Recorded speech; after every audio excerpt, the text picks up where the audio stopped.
special Super Bowl edition of the Press Box Podcast with Dave Nichols. All right, greetings from the Spokesman-Review Media Suite. This is the Press Box Podcast. My name's Dave Nichols with the Spokesman-Review, and I'm here with three gentlemen today that really don't need any introduction in Spokane, but we'll introduce them anyway.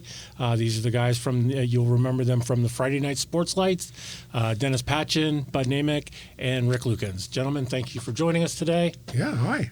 We are going to, this thing is ostensibly to bring everybody together and talk about the Super Bowl, right? Obviously, it's a big week this week with the Seahawks in the Super Bowl. You guys have had different experiences with the Super Bowl. So basically, my job is going to be to wind you up and let you guys go. So first off, Dave, I'm a little upset because in all the years that we covered the Super Bowl as sports guys, excuse me, we couldn't say Super Bowl. Right. Because of the rights. We had to call it the big game. Right. So, well, let's call it the big game, please. Yeah, well, wait a second. Is it sponsored? Because if it's not sponsored, you can actually say the Super Bowl. If we have a sponsor, then we can't call it that. I don't know that the NFL is going to come and crack down on us. Let's just do what we want. What are they going to do? Fire us? This is a news gathering agency. I think we're allowed to use the proprietary name of Super Bowl. So, show of hands, who's been to a Super Bowl? 3 out of 4, not too bad. Let's talk a little bit about the Seahawks first. Obviously, a really good season. Darnold came in and kind of exceeded expectations as the quarterback. Rick, I guess that you are the resident fan here, so let's get your well, I guess. I mean, I think everybody's a little bit of a fan, but no, I grew up in Seattle, and I wanted a team there before there was ever a team, and so I was certainly on board from the absolute beginning. With regard to just a side note on that, I won a contest at a radio station in Seattle when I was like 14 years old to say why there should be an NFL team in Seattle. And because of that, I got to be water boy on the sideline of a preseason game played at Husky Stadium between the New York Jets and the Pittsburgh Steelers. I didn't know that. Yeah. And so I actually talked to Joe Namath. So there's my whole introduction right there. I think Terry Bradshaw was there too. So I've been a fan from day one, and actually coming into this season, I wanted to say this team could really do something. And I said that, but I meant this team could make it to the Super Bowl. I didn't want to say it out loud because people are just going to call me a homer. And, and there is a little bit of that truth to that. But we have experience. But wow. Yeah. There were very few letdowns this year, and since that loss to the Rams in their first encounter with the Rams, it's been lights out. A switch was thrown. It's been a different team. Yeah. I haven't seen anybody really slow them down.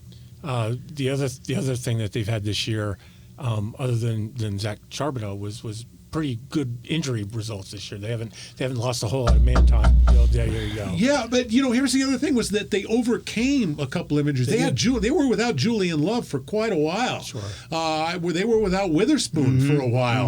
And there's arguably your two best defensive players right there. Cross was out for a while too in the offensive line. And Charles Cross, and they were able to overcome that. So I think that's a testament to a great roster put together by John Schneider, but a great philosophy and I want to say coaching schemer, but I don't know enough to talk about a coaching scheme. A great philosophy of how a team should operate, and that certainly goes to Mike Macdonald. Well, and I'm gonna be honest. I was not happy with that hire of Mike Macdonald. I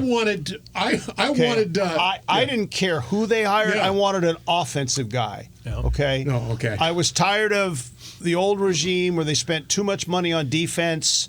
They never gave Russell Wilson enough time to throw the ball. We'll keep it close, and Russ can win it in the fourth quarter. I grew up on offense. I grew up on the old AFL. I wanted an offensive guy, but fortunately, we got a defensive guy as the head coach, and they figured out the offense. and it's been working. So I was wrong. I was wrong about Mike McDonald. I don't know about Bob, but Is this a first? Oh no! I've been wrong about a lot. But admitting to it. No, yeah. I know. No. I want. Basically, who's the Patriots coach? Mike Vrabel. That's the guy I wanted. And it's like, and it's like nobody's hiring Mike Vrabel. Get Mike Vrabel, And now they're coaching against each other. Yeah, that's because Mike Vrabel was always going to go to the Patriots. Now I realize that. Yeah. And we've kind of seen how important McDonald was to the Ravens. With the years that they, of course, the Ravens were just decimated by injury, but it showed just how important he was there with Harbaugh being fired. Now he lost that support system, and that's why I didn't want. I thought it was going to be Harbaugh light, and I am adamantly opposed to games that are played 14-10. 17-13. I hate those games. Yeah. Okay, I want the games in the 30s. I want teams moving up and down the field, and if the defense doesn't make a stop, okay, we'll outscore you. And that's what I was afraid of. Well, as a Joe Gibbs disciple, I kind of side with you. I want the offensive guy calling the shots and the defensive guy to be quiet in the corner doing his thing. But you can't argue with success this year. No. And if anybody's upset about this team, and you're a Seahawk fan, I don't know what you're upset about. Right. I mean, because not only have they been winning games, they've been entertaining and winning games. I mean, you can get teams that are winning games that aren't very entertaining. This has been, if you sit down, I don't think anybody says, man, that was a waste of 3 hours today. Right. Well, but it's you're talking about being entertaining. I mean, it's all on all three levels, right? Offense, defense, and special teams. You never know when somebody touches the ball that they could go all the way. I think that's one of the things that for me was actually a turning point in their season was getting Rashid Shaheed with what he's been able to do. I mean, he's 3 returns and just the threat of him there.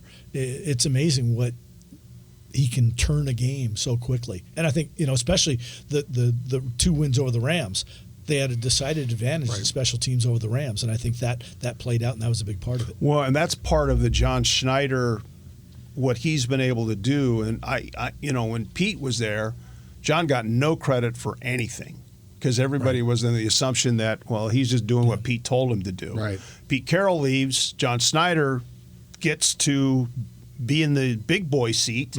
He may have been before, but now he is, as far as everybody knows, and he seems to, everything he does, he makes the right deal. I'm sure he was involved in the coaching hire of Mike McDonald. That was the right deal. I'm sure he was involved in Sam Darnold being added to the team. That was the right deal. I mean, he made a deadline trade that, set the tone in that playoff game with the opening kickoff, and it was like, you did it last year too with the trade for Jones. Yeah, exactly. That morphed. That really brought this defense a step forward. Yeah. So, and when you can make those plays earlier in the games, it relaxes everybody. If you talk to guys who play in big games, and that's going to be a problem again coming up Sunday, who can get relaxed sooner is probably going to win this game. Well, when you get an opening kickoff return for a touchdown, that relaxes everybody. Yeah.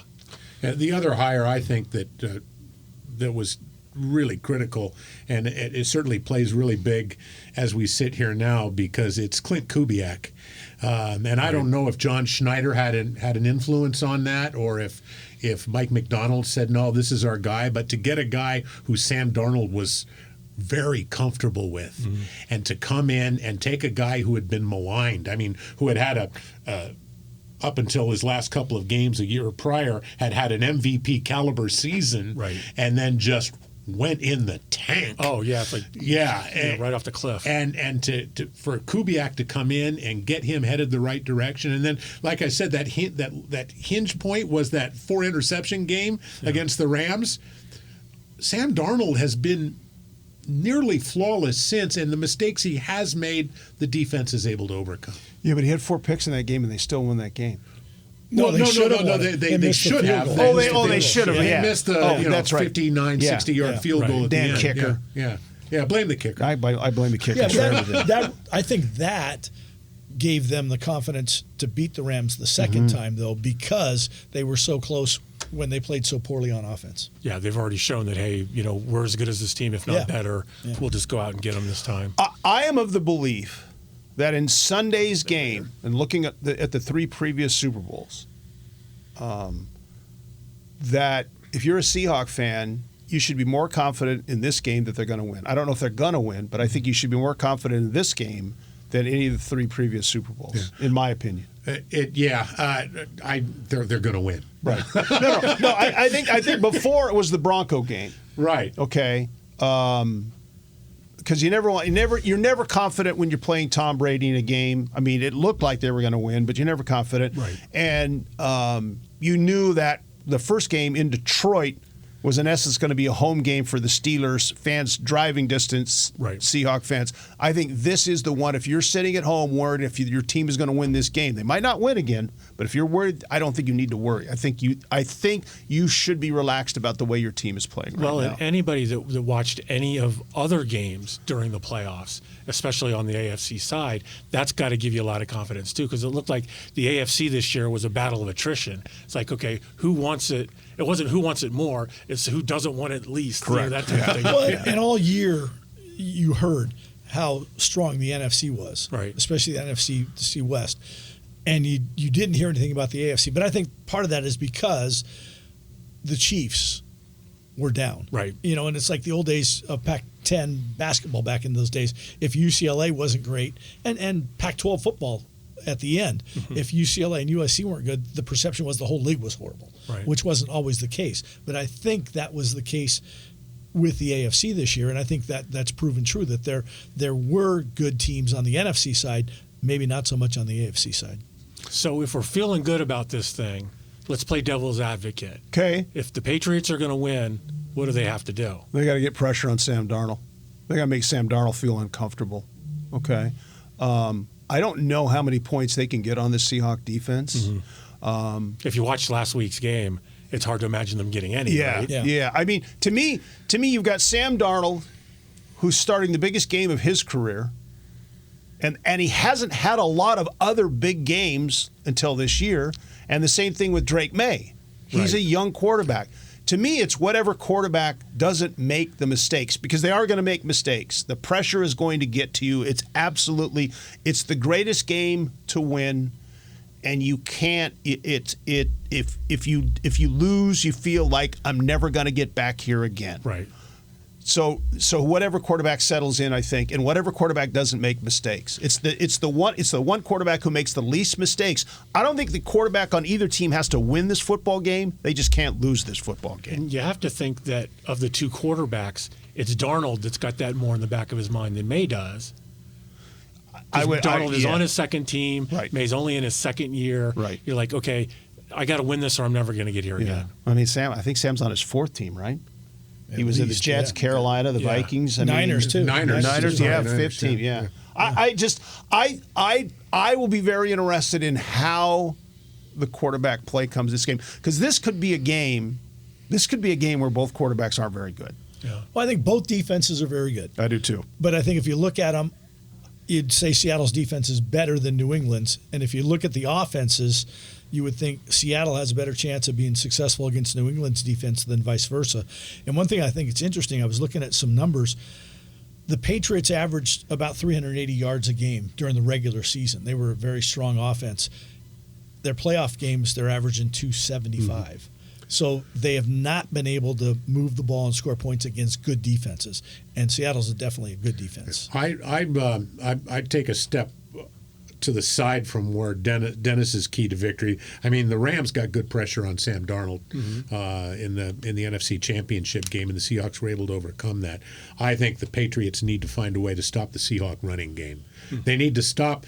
I mean, they need to hold the Seahawks to much less yards per carry than they've been getting against the 49ers and against the Rams, especially on first down. Yeah, absolutely, because that allows you to dictate what you want to do on the other downs. So much easier done without Zach Charbonnet in the picture. But Kenneth Walker, when he's getting the bulk of the carries, is proving that, maybe he is an absolute A-list running back that we didn't think he was before. He's kind of been the unsung hero of this. He certainly has, but he's also playing for a contract. Right. He's a free agent at the end of the year. He's big playing time. the last 10 games. He looked up and said, "You know what? If I don't do anything, I'm not getting any money." And Zach Charbonnet getting injured and handing him more carries is only playing into the hugeness of that contract. I think the Patriots defense is going to make the Seahawks beat them through the air. Yeah. I think they're going to dictate. You're not going to be able to run on first down. You got JSN though; it's pretty tough. No. I'm just saying, but he's got to get the ball from the quarterback. No, I agree. I'd much rather take my chances with Sam Darnold beating me because you can't stop everything. I mean, in the NFL today, you can't stop everything. I'd rather take my chances with Sam Darnold having the game of his life to beat me. Because remember, there's 4 interceptions already earlier this season. Than letting Walker get 4, 5, 6 yards on first down every carry. So you say you can't stop everything. So if they're going to key on the defense and then they have to worry about JSN, does that make somebody like Cooper Kupp a secret weapon in this game?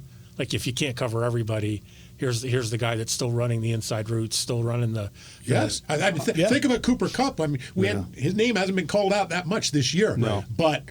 He was clutch against the Rams. He made 2 or 3. You can make the case for 3 really crucial catches against the Rams, including the touchdown. Here's the other thing: is there aren't very many guys on either of these teams that have played in the Super Bowl, and I think guys who have played in the Super Bowl can help the other teammates. Now, if it's a guy who didn't play much in the Super Bowl or played just a little bit in the Super Bowl, I don't know how much of an impact. Cooper Kupp not only played in a Super Bowl, he won a Super Bowl, he was the MVP of the Super Bowl. Right. I think what he can do this week, last week even, to try and get these guys' minds right on both sides of the football, I think is a huge advantage.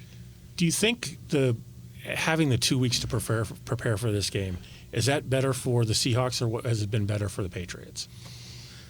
That's a good question. I'm not 100% sure on the Patriots' injury issues, but certainly getting Charles Cross as healthy as possible for this game, going with what I said about the running game especially, is just gigantic. So I think that's a big plus for the Seahawks. Everything I've read and heard about what Michael McDonald does, I would not want to be the Patriots' offense trying to figure out how to move the ball against the Seattle defense when he's had 2 weeks to mad professor what he's going to do. And he's got guys that are veteran enough on that Seahawks defense that he can change things and they adapt right away. I just think it's going to be real difficult for New England to move the ball because he's going to come up with some gunky, just a game plan that gunks the game up, and it's going to make it tough. I mean, who's going to catch the ball if Drake May's able to have time to throw it? Stephon Diggs, maybe. Right. Name another receiver for the Patriots. I can't remember his name. That tight end is pretty good, though. Hunter Harvey. Hunter Harvey, yeah. Ramondre Stevenson's a decent running back, but he gives up the ball a lot too. Right. And turnovers in the Super Bowl can be a killer. So you're advocating for a game that Patchin doesn't like. Yes, absolutely. 14-10. Yeah, if the Patriots are going to win this game, it has to be dumb it down. Yeah, it's got to be a game of a total of 40 or less. I think if the What's the over under? I have no idea. I don't. I haven't looked at it. To me, I know that the Seahawks opened as a 3.5 point favorite. 4.5. They opened at 4.5, and I think the over under is 44 or 45. Okay, if the Seahawks are going to win it, I think it has to be over that. I do. You think I over do. 45 if the Seahawks win? I do. See, I see the Seahawks winning 24 or 27-10.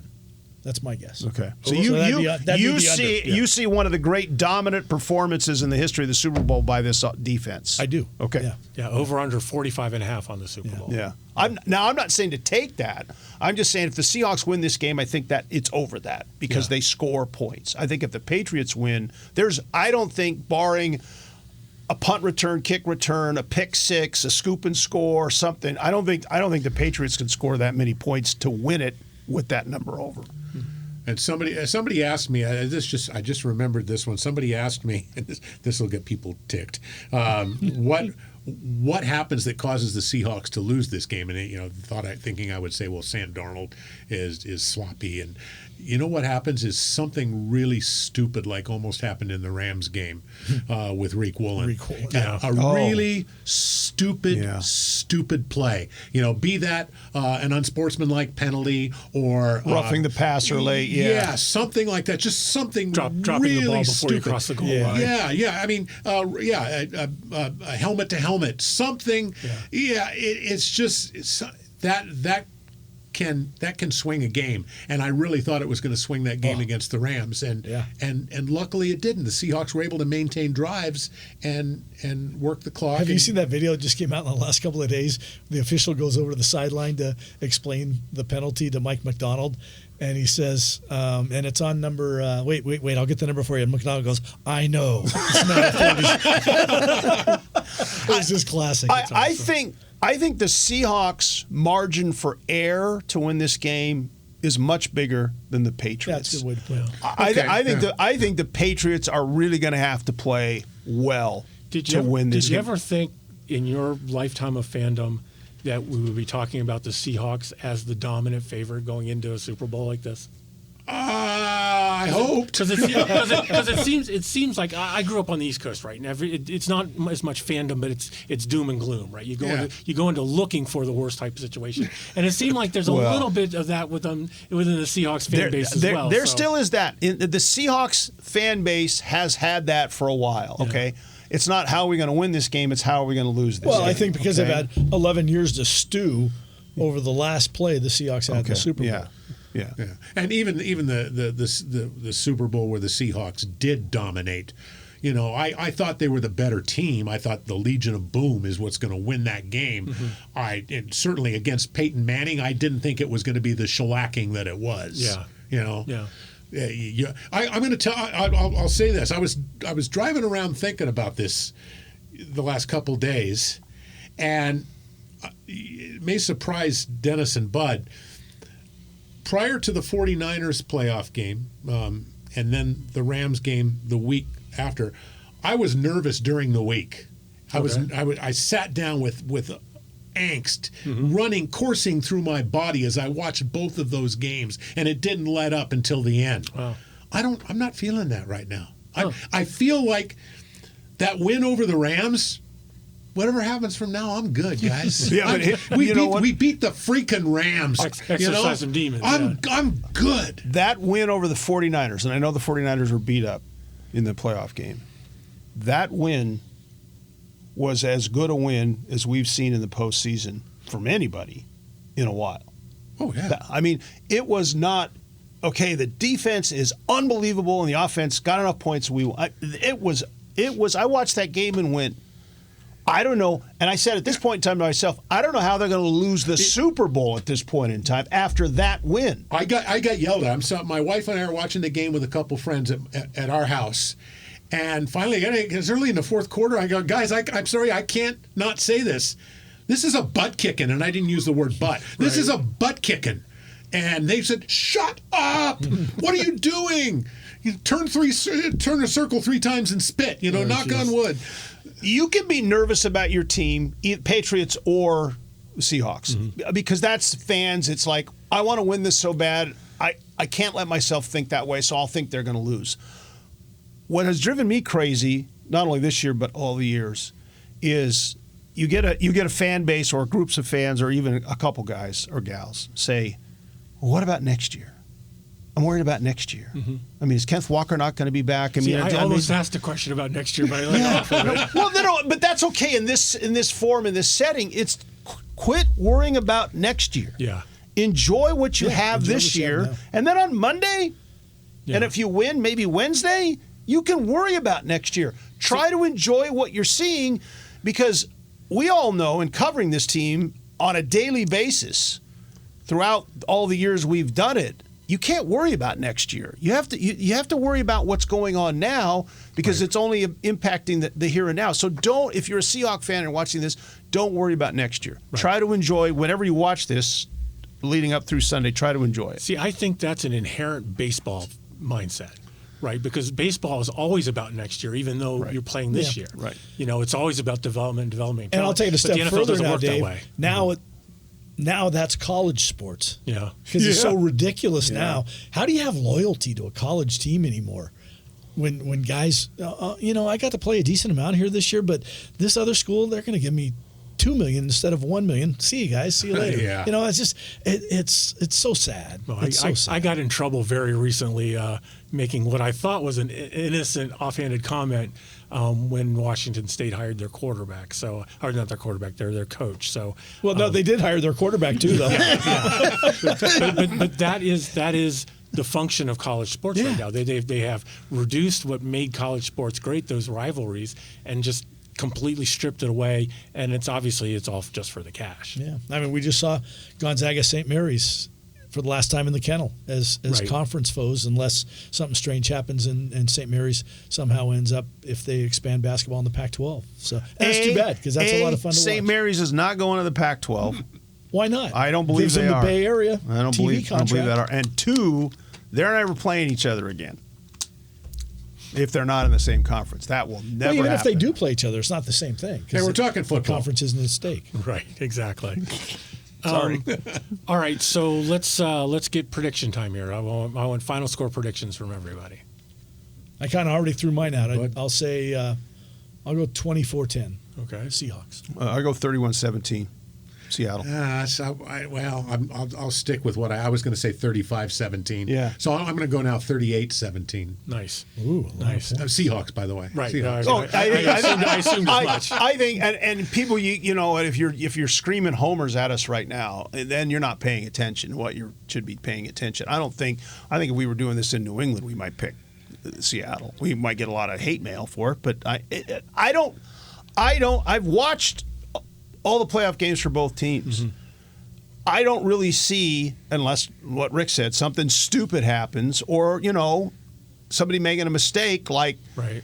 throwing the ball at the goal line instead of handing the damn thing off. I don't see the Patriots winning this game. So let me. We haven't heard a prediction from you, Dave.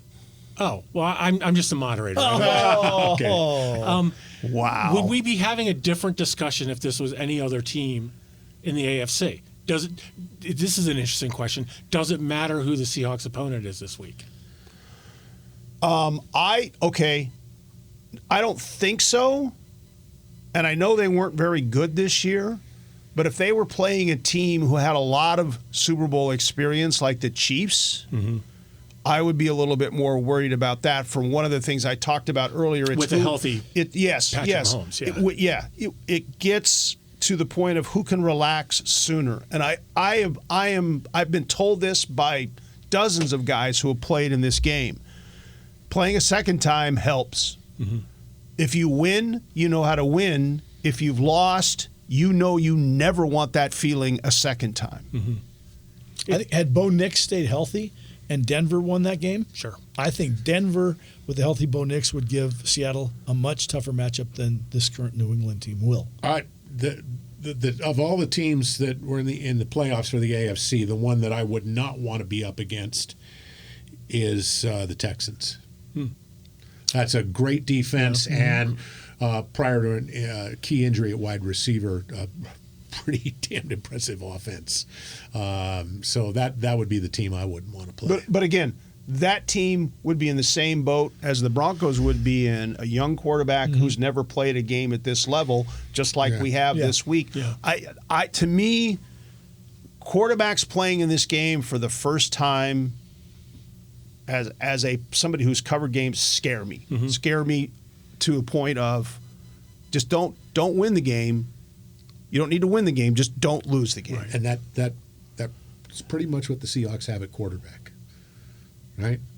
They got a young guy. That's the guy. They've got a game manager who's got some game. He does have he is good way to probably. put I it. mean, if you look at all the game managers who've won this game. I mean, I go back to Trent Dilfer with Baltimore. Sure. He was a game manager, or even teams that got to Flacco. this game. Yeah, Joe Flacco. I mean, but there are other guys that just don't screw up, don't make a mistake, don't cost us the game. I think Sam Darnold's got more talent than any of those. But remember, how many places he's been told by coaches administrators, fan bases. Don't lose me the game. Yeah, Yeah. you're a failure. Yeah. Yeah. No, that's So, exactly it. so that can't rear its ugly head if he throws a pick on the third play of the game. I think Darnold can be more than just a game manager. He's shown that with his ability. But the only thing the Seahawks need for this game right now is a game manager. And that's what he's been, except in the instances where he's managed the game and it's been close, but you need a key drive at the end of a game. He's been there. He's done well. He's been there and he's done that, and that's really impressive for a guy who's been in the league this long. And all of a sudden, people are going, "Wow, Darnold!" and they're making Sam Darnold the story of the Seahawks. Right. Everybody has been for a couple of weeks now, making him the story of the Seahawks, and he is the biggest surprise this year. But do not confuse him with Russell Wilson as a Seahawk quarterback with the ball in his hand in the fourth quarter and needing a drive. He's not that guy. He's not going to run with the ball. He's not going to extend plays. No, he's not that guy. Yeah. How many times did Russell Wilson in the fourth quarter down 6-3? Oh, sure. Take it down the hit field. Jermaine Kearse. Yeah. Hopefully, if you're a Seahawk fan, they don't need a drive in the fourth. If you're either one of these two teams, fan base, you're hoping your quarterback doesn't get the ball on the 20-yard line, needing a touchdown to win this game with 2.5 minutes to go. Well, let me ask a question real quick. Sure. Okay. So I just said Sam Darnold, I think, is the big surprise of the season for the Seahawks. Let's take Darnold off the table. What surprises you about what the Seahawks have done well, or who on the Seahawks has done well this year? I think Smith and Jigba, we knew he was going to be good. But wow, right? He's great. Yeah. Right now. And thanks to Cooper Kupp and the addition of Rashid Shaheed of giving him maybe more opportunity, because it's not a devastating trio, but those other two guys you can't ignore, right? Now, I'm not trying to take it away from Smith and Jigba, but he's in a great situation. Well, but he's also really good. You can make a case. Well, you can't make a case. He is in the top 5 in receivers in the league. You can make a case he's the best receiver in the NFL right Absolutely. now. Yeah. Okay. Absolutely. But did anybody think he was going to be the best receiver in the league when they drafted him? We thought he was going to be really, really good. We were hoping he was going to be great, but not the best receiver. He's a supreme candidate for Offensive Player of the Year. Here's the other thing is, and I don't think they get enough credit, is the offensive line for the Seahawks. That's where I was going to go. Yeah. How often under the Seahawks with Pete Carroll and then McDonald's 2 years, we're going to run the football. We're going to run the football. They've overcome some injuries. They've stuck to running the football. I didn't like the two-headed monster. I would rather see Walker, the main guy, which he is now.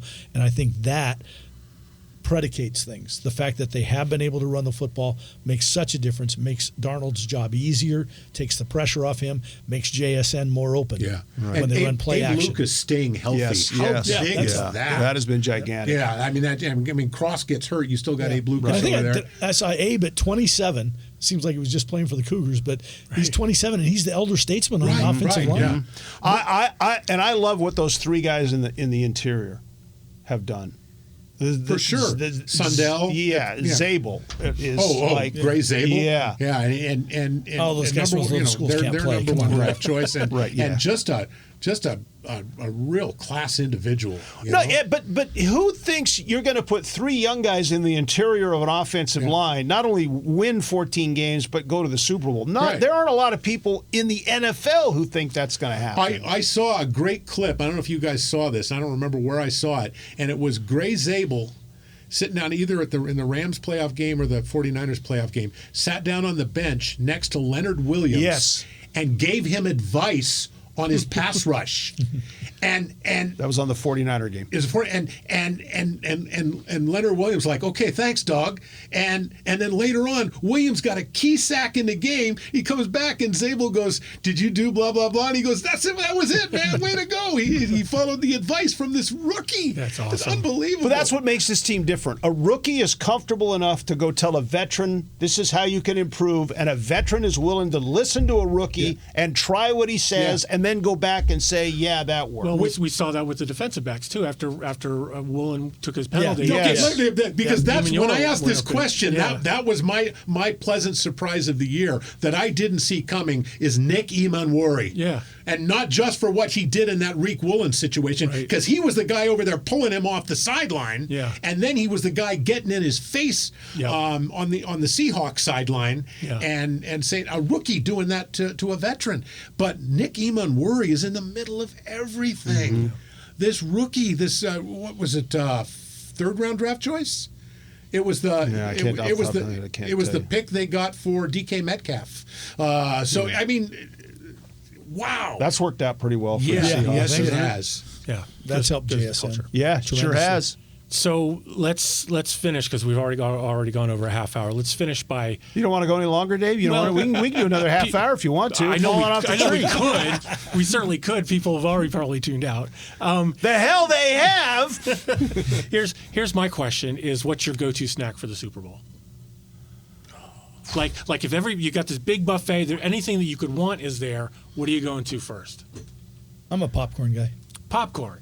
Okay, oh, that's good. That's good. Okay, this is a two-pronged answer. Okay, because I'm looking for protein, but I'm looking for carbs. Okay, so I'm going wings at halftime, and then chips with dip throughout the game. Gotcha. Yeah.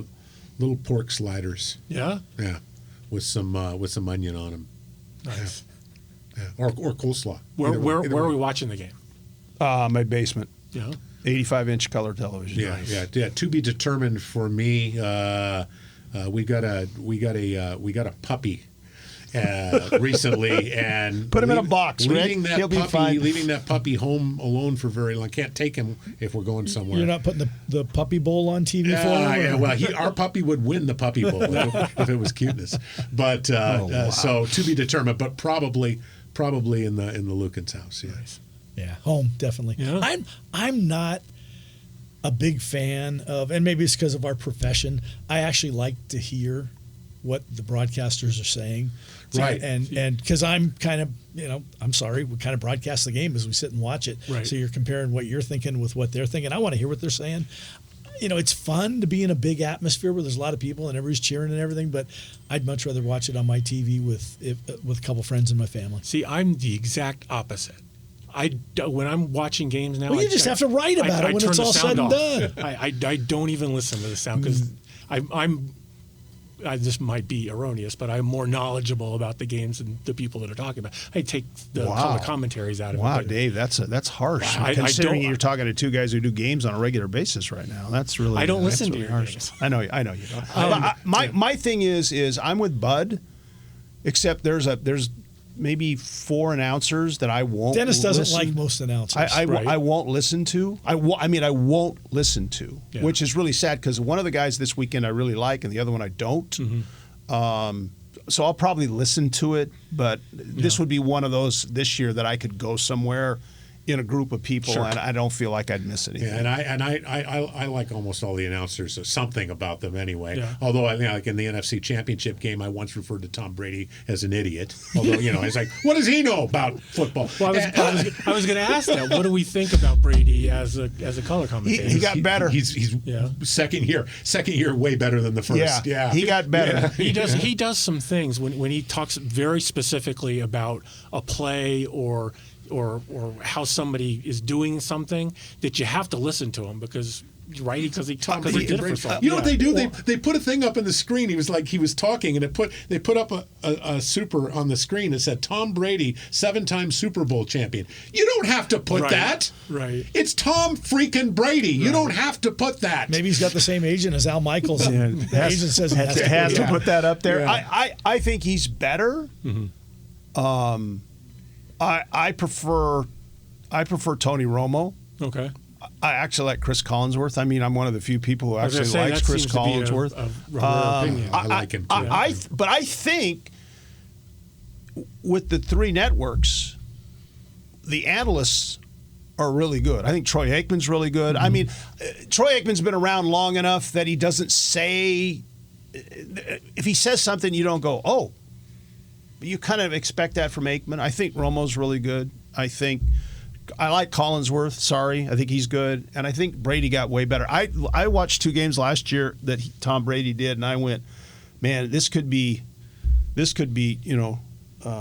Joe Montana. This could be Bill Walsh. He's out of here in a year or two, and he got way better. So he took to coaching as a player. I think he's taken to coaching. I hope he's taken to coaching as an analyst, because if he is taking to coaching, he could be really, really good in 3 or 4 more years. It's not like the old crews of Dick Enberg and Dan Fouts. I know, being on the West Coast, you guys probably got that as the main game every week. Merlin Olsen too. Yeah. I mean, nobody's ever going to beat John Madden, right? For entertainment value, but he's also very knowledgeable. I mean, he will be the greatest analyst of all time. I don't think anybody's ever going to beat that. And here the crazy thing is, but we didn't say this. You're talking to 3 guys who were around for the first Super Bowl. Right. To remember it. Not we weren't like 3 years old. We Are all you remember forgetting it. about Howard Cosell? Again, thank God Howard Cosell never did a Super Bowl. Right. Well, cool. This was a lot of fun, guys. I really appreciate it. I hope you guys enjoyed it. It wasn't too taxing to a lot of fun. Drag you out of your good time. semi-retirements to come down here and got me a enjoy little us more for this. jacked for this game. All of our wives are happy because we're not home talking to them about There this you go. stuff. Cool. Well, thanks again. This was the Press Box Podcast, and I'm Dave Nichols of the Spokesman-Review, and we'll see you again real soon.